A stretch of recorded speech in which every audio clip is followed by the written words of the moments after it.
new topic, that is stress management. Now this topic is common to a syllabus of both commerce and management as well. So let's have a look at syllabus. This is unit 2 of management syllabus, where you see emotions and stress management is mentioned here. Emotions is covered in a separate video in the same playlist you get, and in this video we're going to talk about stress management. Talking about unit 6 of commerce syllabus, it is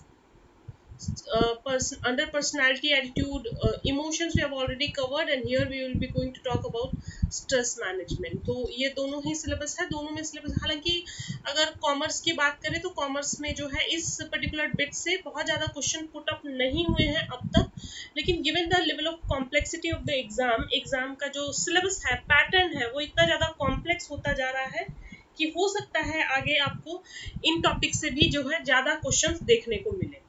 और दूसरी बात यह है कि ये newly added portion में जो है सिलेबस को मिक्सअप किया गया था 2019 ऑनवर्ड्स। तो यहाँ पर आप देखेंगे 3 टॉपिक्स यहाँ पे कंबाइंड है। यहाँ पे जो है इनिशियल बिट आपको बिजनेस मैनेजमेंट देखने को मिलेगा, then you have HRM and this lower bit जो कि बिल्कुल ही न्यूली एडेड है, 2019 में जो सिलेबस का रिवीजन हुआ है उसके बाद ऐड हुआ है ये वाला पोर्शन।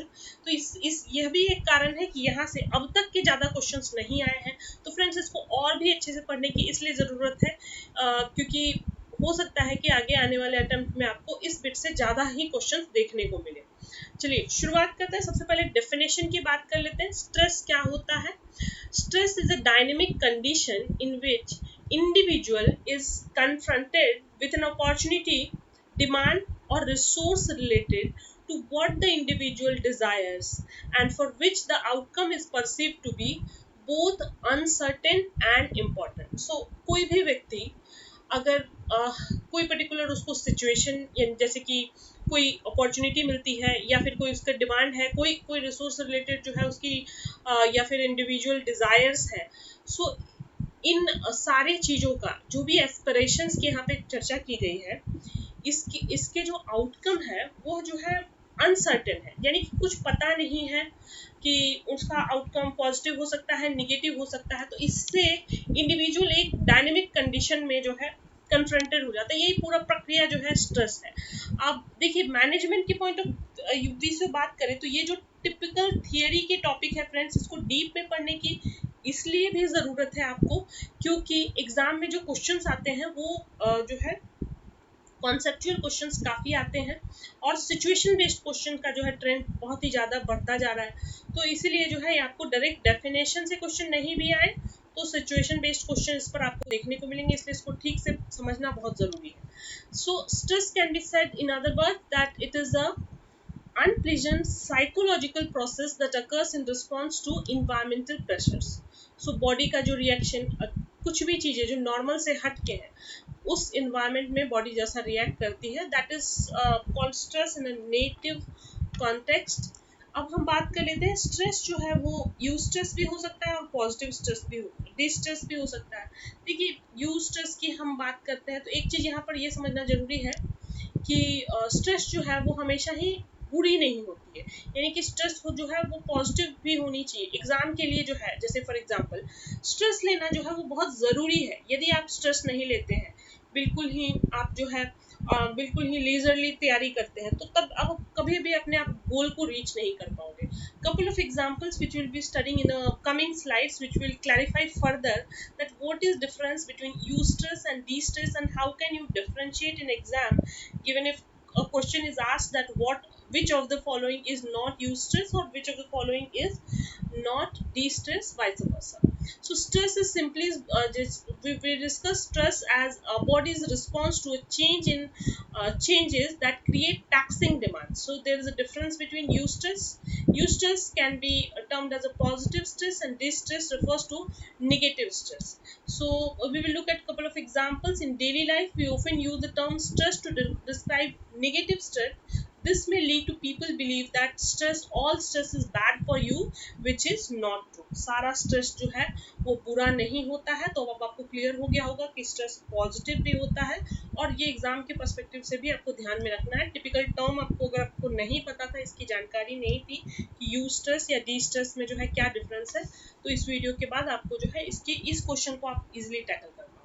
कुछ और एग्जांपल्स देख लेते हैं ताकि ये कॉन्सेप्ट आपको याद रह जाए।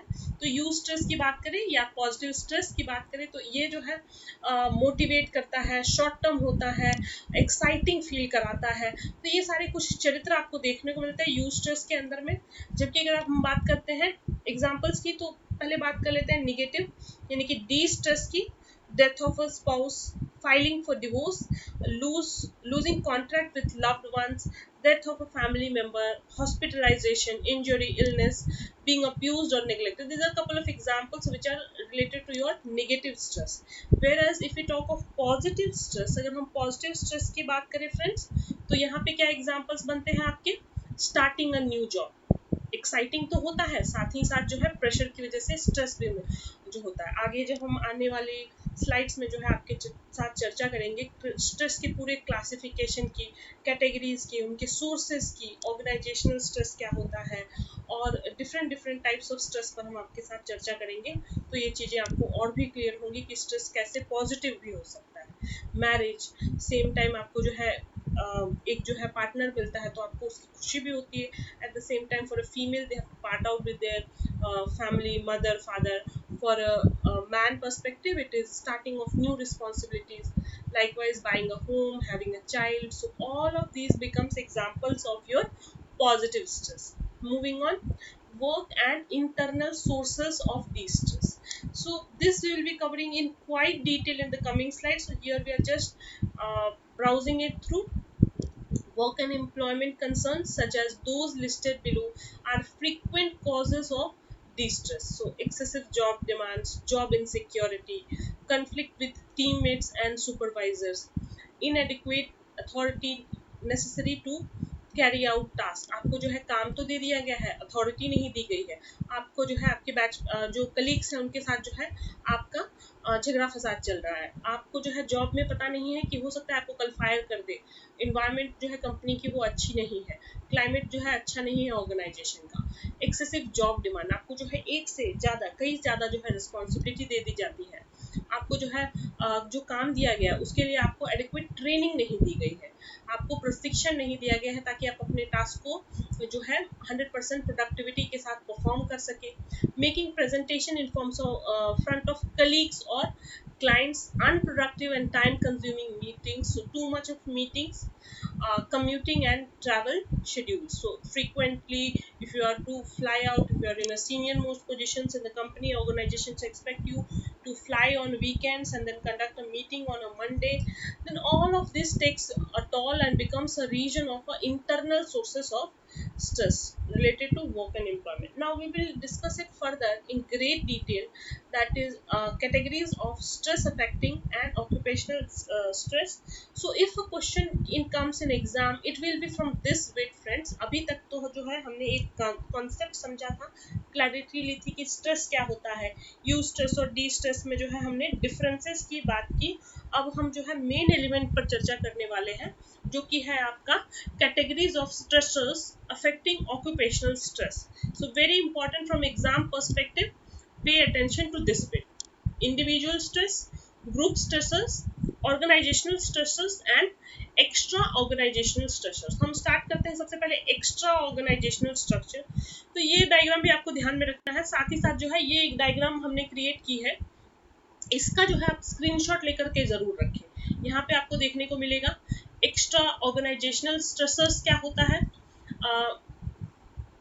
इसमें क्या क्या चीजें आती हैं, mainly political factors, economic factors, technological factors. All of this we will be covering in great detail in the coming slides. Then when we talk of organizational stress, ये क्या होता है, इसका मीनिंग समझेंगे। इसके बाद ऑर्गेनाइजेशनल स्ट्रक्चर्स के stressors के जो है कितने प्रकार हैं इस पर बातें करेंगे। हालांकि ये भी बिल्कुल ही एग्जॉस्टिव लिस्ट नहीं है, but we have been trying to make it as detailed as possible, and जो एग्जाम के पर्सपेक्टिव से इंपॉर्टेंट चीज़ें हैं वहाँ पर हम क्लैरिटी थोड़ी सी और लेंगे। बाकी आप को अगर फिर भी कुछ डाउट्स रहता है तो कमेंट बॉक्स के माध्यम से आप हमें रीच आउट करें। Group stressors, so group cohesiveness, we talk of lack of social support, conflicts and organizational climate, all of this थोड़ी सी बातें ऑलरेडी हमने इसके ऊपर पहले ही कर ली है। एंड देन इज इंडिविजुअल के क्या क्या रीजंस हो सकते हैं, इंडिविजुअल क्यों स्ट्रेस आउट फील करता है, जॉब कंसर्न्स, करियर चेंजेस हो सकते हैं, economic problems, changes in life structure, pace of life, life change and life traumas and personality. So चलिए शुरुआत करते हैं। सबसे पहले शुरुआत करते हैं एक्स्ट्रा ऑर्गेनाइजेशनल स्ट्रेसर्स की। So job stress is not limited to the things that happen inside the organization. आपको जॉब के अंदर कहने का मतलब है केवल ऑर्गेनाइजेशन के अंदर की चीजों की वजह से स्ट्रेस नहीं होता है, जबकि एक्स्ट्रा ऑर्गेनाइजेशनल फैक्टर्स भी कंट्रीब्यूट करते हैं आपके जॉब स्ट्रेस में। तो वो कौन कौन से फैक्टर्स है फ्रेंड्स, वो चाहे तो पॉलिटिकल फैक्टर्स हो सकते हैं, जैसे कि आपके देश की जो इकोनॉमी है वो स्थिर नहीं है। फॉर एग्जांपल ईरान का कंडीशन ले सकते हैं, जहाँ पे कई तरीके के सैंक्शंस जो है यूएस ने लगा के रखे थे, तो इसकी वजह से जो है ईरान के ऑयल प्राइसेस और इतना ज़्यादा ग्लोबल मार्केट में इनको प्रॉब्लम फेस करना पड़ा।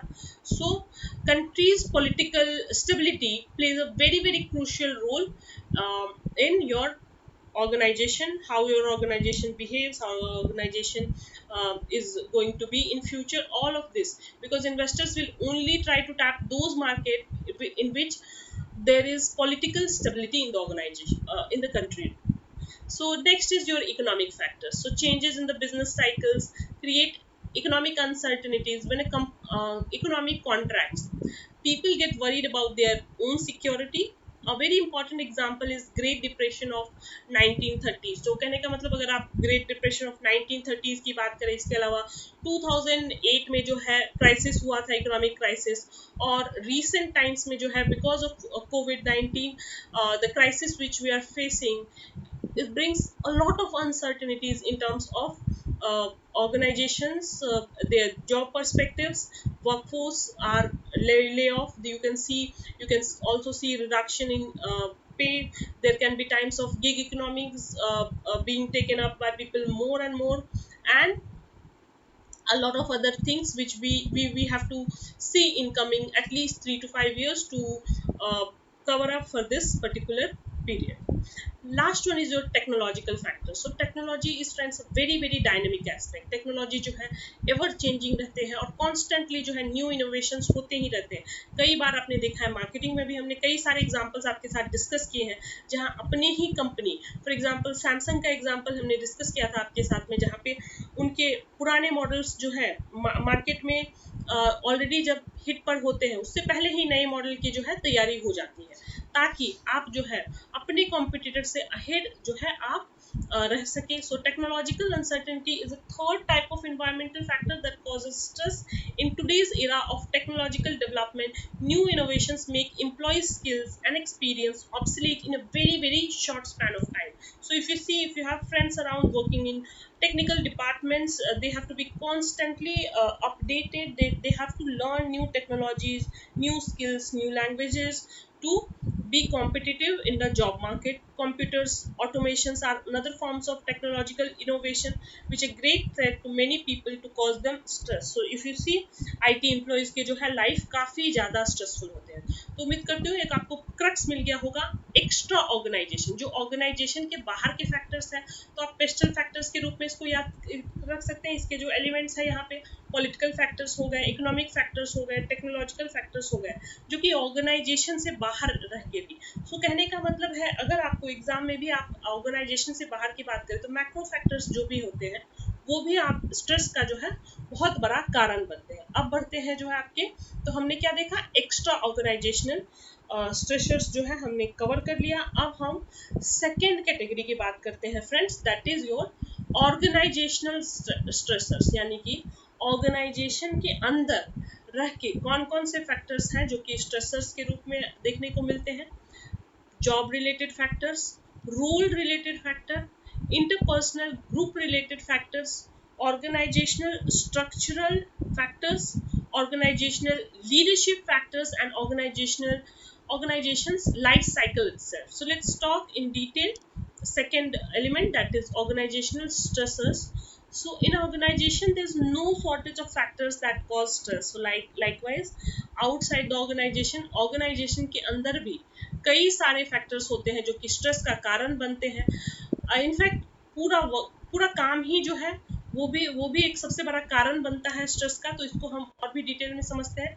सबसे पहले हम क्या बात करते हैं, job related factors.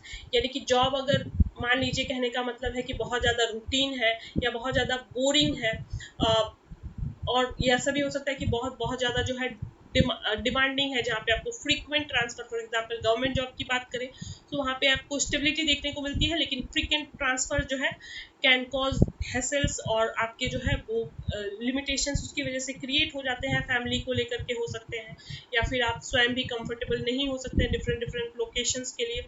Some jobs can be hazardous. मान लीजिए जो है आप केमिकल फैक्ट्रीज में काम कर रहे हैं, आप जो है मरीन इंडस्ट्री में काम कर रहे हैं, तो यहाँ पे हजार्डस जॉब नेचर का जो जॉब है वो ही आपके लिए जो है स्ट्रेसफुल हो सकता है. आज के कोविड-19 की टाइम के एग्जांपल्स देखें तो आपके जो जैसे कुछ प्रोफेशंस होते हैं वहाँ पर, जैसे कि for example doctors, there are more risk to exposure to the virus, and since we have not been successful yet to have a vaccine for the same, so that is a stressful job. Jobs where temperature, noise, and other working conditions are dangerous. So again, it's related to you can say conditions of the job. So these are couple of factors. इसको आप pause करके जो है complete reading लगा सकते हैं. यहाँ पर हम एक केवल जो है इसको ब्रीफली टच कर रहे हैं कि जॉब रिलेटेड क्या क्या फैक्टर्स हो सकते हैं जिसकी वजह से स्ट्रेस हो सकता है. तो जॉब रिलेटेड फैक्टर्स में जो के बाद हम बात करते हैं role related factors. Role related factors में देखिए, आपका जो रोल है ऑर्गेनाइजेशन के एम्प्लॉयज का, इसके भी कई सारे एलिमेंट्स हो सकते हैं. Role related factors related to pressures placed on a person as a function of a particular role he or she is playing. कहने का मतलब वह ऑर्गेनाइजेशन पे जो है बिल्कुल ही इंट्री लेवल प्लेयर है, मिड लेवल जो है एम्प्लॉई है, या फिर ऑर्गेनाइजेशन का जो है मालिक है, या फिर सीईओ है, सीएक्सओज है, सीटीओज है. कई सारे जो है आजकल डिजिग्नेशंस जो है इंडस्ट्रीज में लोगों को जो है दे दिए गए हैं. So we will try to cover couple of this in detail. So role related factors जो कि स्ट्रेस का कारण बने, it can be role conflict, role ambiguity and role overload. चलिए इन सब पे भी थोड़ी सी है विस्तार से चर्चा करते हैं. देखिए रोल कॉन्फ्लिक्ट की यदि हम बात करते हैं, तो role conflict occurs when two और more person have different and sometimes opposing expectations of a given individual. देखिए मान लीजिए ऐसा भी हो सकता है कि आपको जो है दो सेट ऑफ प्रेशर एक साथ, मान लीजिए आपको दो जो है बॉसेस को रिपोर्ट करना है. बॉस एक्स बोल रहा है आपको, मान लीजिए आपको जो है मैनेजर को भी रिपोर्ट करना है, और आपको कुछ चीज़ें जो है डायरेक्टली सीईओ को भी रिपोर्ट करना है. सो यहाँ पर एक एग्जांपल डिस्कस किया गया है. Advertising manager may be asked to produce a creative ad campaign. On the other hand time constraint is put on him. So both roles are in conflict. यानी कि एड कैंपेन भी जो है वो बहुत ही क्लासी होना चाहिए, और उनको जो है कम से कम इस समय में उनको डिलीवर भी करना है इस कैंपेन में. So these two roles are conflicting in nature. आपको अगर बहुत अच्छा कैंपेन बनाना है तो आपको सर्टेन सी बात है थोड़ा सा टाइम, थोड़ा सा एफर्ट जो है वहाँ पर ज़्यादा लग जाएगा. Another type of role conflict is the inter-role conflict where individual plays more than one role simultaneously. So you are a manager also, you are also a CEO of the organizations. So अगर आपको एक से ज़्यादा जो है role simultaneously आप play करते हैं, आप परचेज मैनेजर भी हैं, आप डिपार्टमेंट के जो है सेल्स भी देखते हैं, तो यहाँ पर हो जाता है आपका रोल कॉन्फ्लिक्ट. तो ये था रोल कॉन्फ्लिक्ट. सेकेंड हम बात करते हैं रोल एम्बिग्विटी की.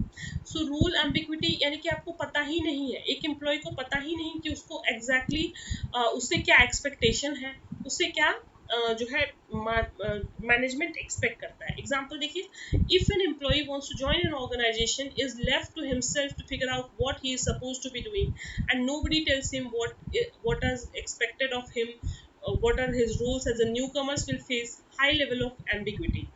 So even for old employee can be given a responsibility without being given much information. For example, a production manager might want to tell a foreman that 500 units of steel rods are to be manufactured in next 5 days and leaves down immediately without specifying what kind of additional help will be provided or for what purpose, what cost, weight, what design details are. The foreman is left with a lot of role ambiguity, does not know how he should go about doing the job. तो इस example से आपको clear हो गया होगा. Example कहता है कि एक जो मैनेजर है वह केवल कुछ डिटेल्स बता करके चला जाता है कि प्रोडक्शन मैनेजर को केवल फोरमैन को इतना बताता है कि 500 यूनिट ऑफ स्टील रॉड्स जो है मैन्युफैक्चर करना है 5 दिन में. अब वो रोड्स की जो है क्वालिटी क्या होंगे, स्पेसिफिकेशन क्या होंगे, इस कार्य को करने के लिए जो है इस प्रोजेक्ट को क्या एडिशनल मैन पावर की ज़रूरत है, रॉ मटेरियल्स में भी जो है क्या क्या चीज़ें जो है और चीज़ों की ज़रूरत है. तो ये सब का ध्यान दिए अगर नहीं बताया जाता है तो पूरा का पूरा रोल क्लियर नहीं होगा. Who will procure, from where they will be procuring, how they will be meeting the deadlines, is there any over time required. So all this creates role ambiguity. Next is your role overload. So यहाँ पे आपको role overload यहाँ से cover कर लेते हैं. Role overload refers to a situation where an individual is expected to do too many things. नाम से ही क्लियर, आपको बहुत ज़्यादा जो है काम दे दिया जाए. आपको सेल्स भी देखना है, आपको परचेज भी देखना है, आपको मार्केटिंग भी देखनी है. तो ये बन जाता है आपका एग्जाम्पल रोल ओवरलोड का. आप इसको जो है पॉज करके देख सकते हैं. Moving on to the next bit, that is your interpersonal and group related factors. चलिए बात करते हैं. Interpersonal demands are pressures that are created by other employees. Group related stressors include conflict, poor communication, unpleasant relationship, and fear of being ostracized from a group as a valued member. So interpersonal and group related factors. Examples समझिए. Working with supervisor, peers and subordinate with whom one does not get along. आप जिन लोगों के साथ काम कर रहे हैं, आपके जो सुपरवाइजर्स हो गए, आपके जो कॉलीग्स हो गए, आपका अगर उनके साथ जो है अच्छा रिलेशन नहीं है, इंटरपर्सनल रिलेशन अच्छा नहीं है, ग्रुप रिलेशन अच्छा नहीं है, तो ऐसे में जो है आपको काम करने पे आप 100% जो है अपनी एफर्ट्स नहीं दे सकते हैं. आपकी प्रोडक्टिविटी जो है 100% नहीं होगी. या फिर ऐसा भी हो सकता है कि आपके जो कॉलीग्स हैं, आपके जो पीयर्स हैं, वो आपको आउटकास्ट कर दे, आपको जो है ग्रुप का हिस्सा ना माने, या फिर आपको कुछ जो है इन्फॉर्मेशन सही ना दे. तो इन चीज़ों में से जो स्ट्रेस उत्पन्न होता है वो किसकी श्रेणी में आता है? Interpersonal and group related factors. Next is your organizational structural factors. So organizational structures can be defined as a level of differentiation, the degree, rules and regulations decisions are made. Excessive rules, lack of participation in decisions that affect an employee are examples of structural variable that might be potential stressors. सो यहाँ पे आप बात करते हैं structures. जो organisations में hierarchy होती है, यदि यहाँ पे बहुत ज़्यादा जो है सेंट्रलाइज्ड है पावर, यानी कि आपको काम तो दे दिया गया है, आपको जो है इसके लिए पावर्स नहीं दिया गया है, केवल जो है आपको वर्क डेलीगेट किया गया है, आपको रिस्पॉन्सिबिलिटी दी गई है और अथॉरिटी नहीं दी गई है.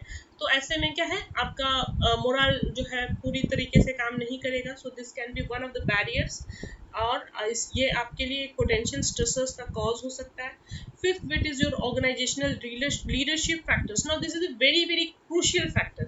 If organizational leadership is, for example, corrupt, or if organizational leadership is not efficient, then the organization may not be making profits, or in future the organization has to go a lot of uncertainties. So this creates tension, fear, anxiety. So you are not very sure that what the organization's future will be, and in turn causes stress for employees. Next is your organizational life cycle. So organization जैसे कि product की life cycle होती है, ऐसे ही organisation भी पहले grow करती है, मैच्योर करती है, और इवेंचुअली क्या डिक्लाइन कर जाती है. तो ऑर्गेनाइजेशन किस उसका जो प्रोडक्ट है वह किस स्टेज पर है, या ऑर्गेनाइजेशन एज अ होल किस स्टेज पे है।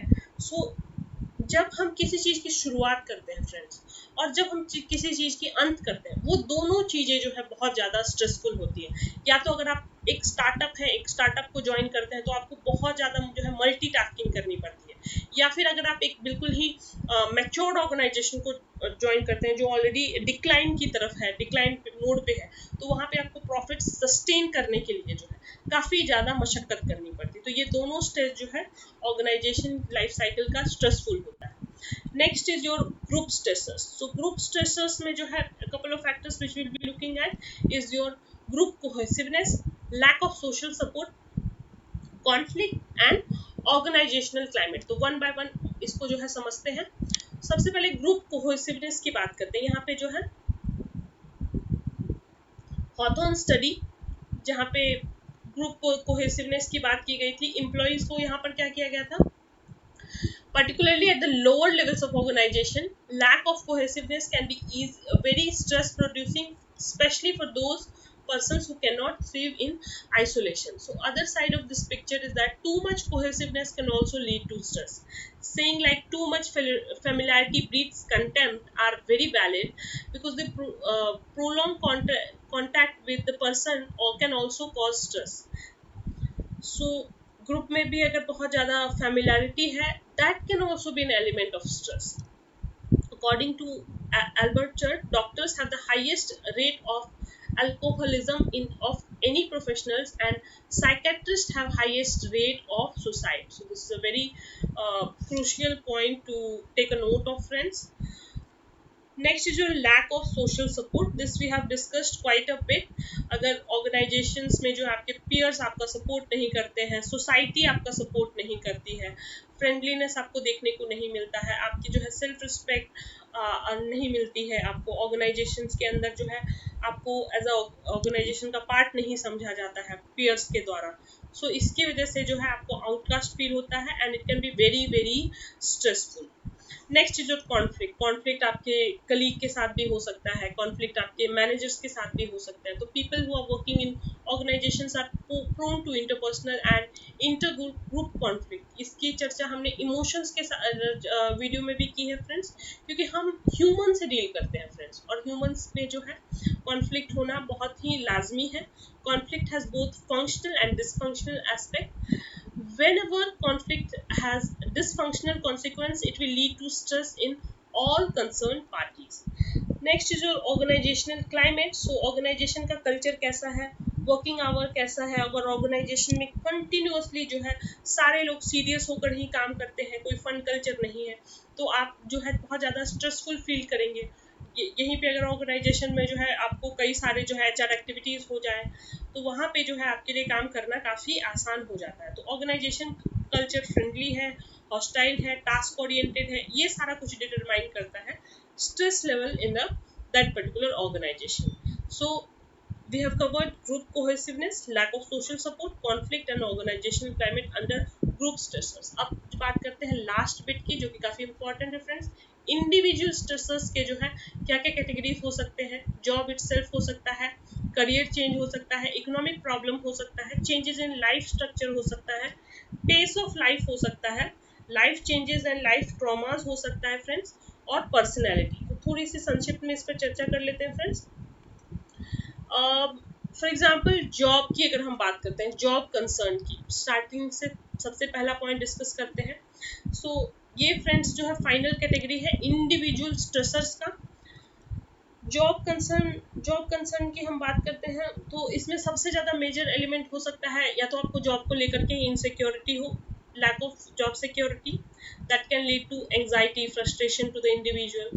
The prospect of losing a job, especially when you have a family and social obligation, यानी कि आप इकोनॉमिकली मान लीजिए क्रंच्ड हैं, तो जॉब जो सिक्योरिटी आपके लिए बहुत बड़ा एलिमेंट बन जाता है friends. Career progress is another reason of anxiety. So if people were not given promotion when due, promotion आपको अगर टाइम पे नहीं मिलता है, or they feel they are given the job which were given to them were beneath their qualification के मुताबिक किसी को जॉब नहीं मिला, दे बिकम वेरी एंशियस। वो कहने का मतलब है कंफर्ट जोन के बाहर अगर आपको कोई कार्य दे दिया जाए, टास्क दे दिया जाए, तो ये आपके लिए जो है एंग्जाइटी का, स्ट्रेस का जो है सोर्स बन जाता है। Next is your career changes. Career changes can be fear of working in a new location, आपको न्यू लोकेशन पे काम करना पड़े, न्यू वर्क एनवायरमेंट, आपको जो है नए फ्रेंड्स बनाने पड़े, uprooting of children from their school and friends. आपको जैसे कि बचपन में अगर आपने किसी ने स्कूल चेंज किया होगा तो स्कूल के जो पुराने फ्रेंड्स छूट जाते हैं, नए फ्रेंड्स बनाने पड़ते हैं, तो उस प्रक्रिया में जो है बहुत ज़्यादा स्ट्रेसफुल हो जाता है। Likewise that holds true for organization also. Next is your economic problem. So some people are very poor money managers, or they want their desires that always seems to exceed their earning capacity. कुछ लोगों के जो है आमदनी अठन्नी कहने का मतलब और खर्चा रुपया, तो उसके वजह से जो है उनको इकोनॉमिक प्रॉब्लम्स फेस करनी पड़ सकती है।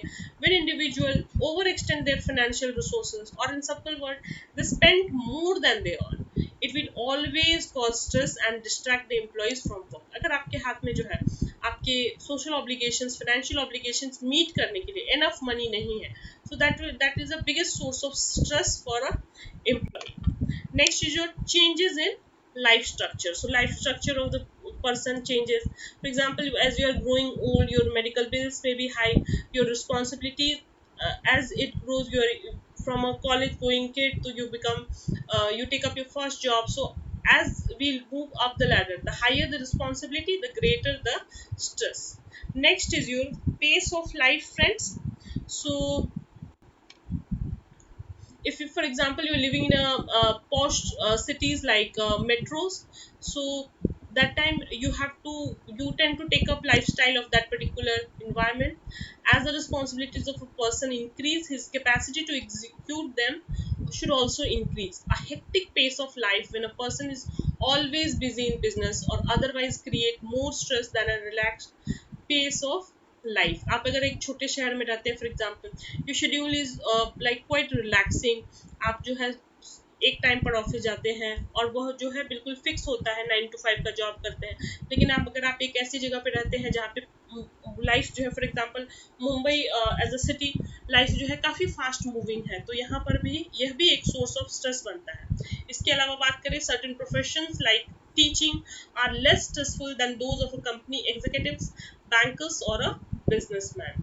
So because यहाँ पे जो है टाइमिंग के जो है कोई कंसर्न नहीं होते, चाहे दिन हो चाहे रात हो।